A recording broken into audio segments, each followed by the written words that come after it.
And we let them define the issue on immigration. We got ourselves in this mess because we weren't bold enough to stand up and say, you damn right we're proud of these policies. We're going to put them in, and we're going to execute them.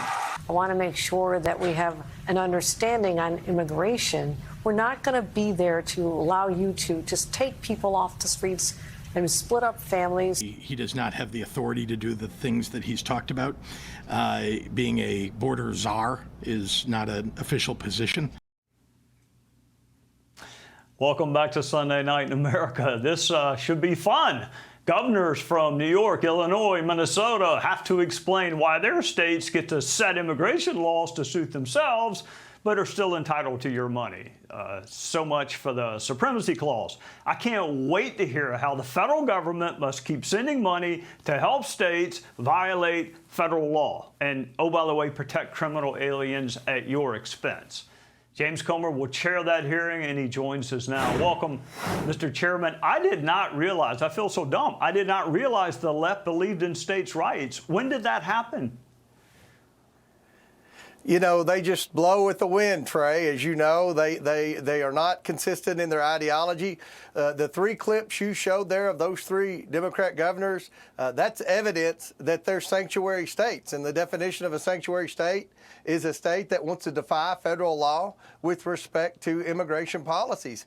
They cannot continue to operate this way and receive federal funding. That has been clearly explained not only by President Trump, but also by the Republican Congress. So this hearing should be very informative. I think the three governors are going to get the message that the majority of Congress and the White House expect them to comply with federal immigration laws. You know, Chairman, if Governor Walz really thinks that he lost because we don't understand his policies and he did not articulate them well enough, then he may need a psychiatric evaluation. Can Congress make federal monies contingent on cooperating with the feds, or at least not openly defying them? Do you have the power to do that? Well, I think we do, Trey, and I think you would agree with that. We're certainly going to find out. I hope the will is there among the Republican majority to make sure that that federal funds are contingent on complying with federal laws. I mean, that's a basic, that should be a given. That all goes back to restoring common sense, which is what the American people voted for in this past November election. And, you know, when you talk to people that live in these states, in these blue cities and blue states, they're concerned about safety. All of those states and all of the big cities in those states have skyrocketing crime.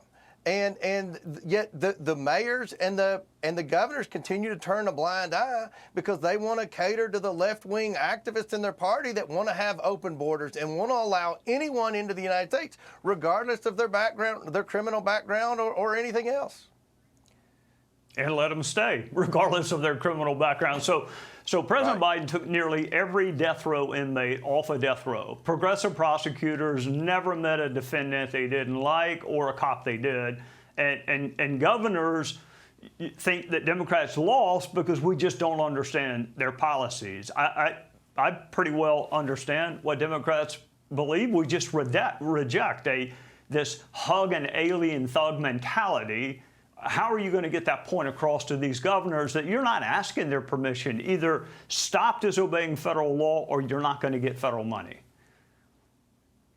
Well, hopefully the committee will serve two purposes. First of all, to let the American people see just what you talked about, Trey, the arrogance of these left-wing Democrat governors and left-wing Democrat mayors in these big blue cities that continue to turn a blind eye to federal immigration laws because they think that's politically correct to allow people into the United States, regardless of whether or not they're legal and regardless of whether or not they've committed crimes. And secondly, it's to instill into these governors' minds that we're serious in Congress about withholding federal funds if they don't comply with federal law. I mean, that is a basic, that is a given. That's not asking too much.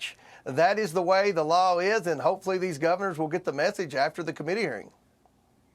All right, Chairman, before I let you go, we have to show IDs to board planes, check into hotels, access certain buildings, cash a check. I mean, I look kind of sketchy. I have to show my ID a lot. Why do Democrats oppose doing it to vote? I do not understand what the harm in proving that you are eligible to vote before you vote. What's the harm in that?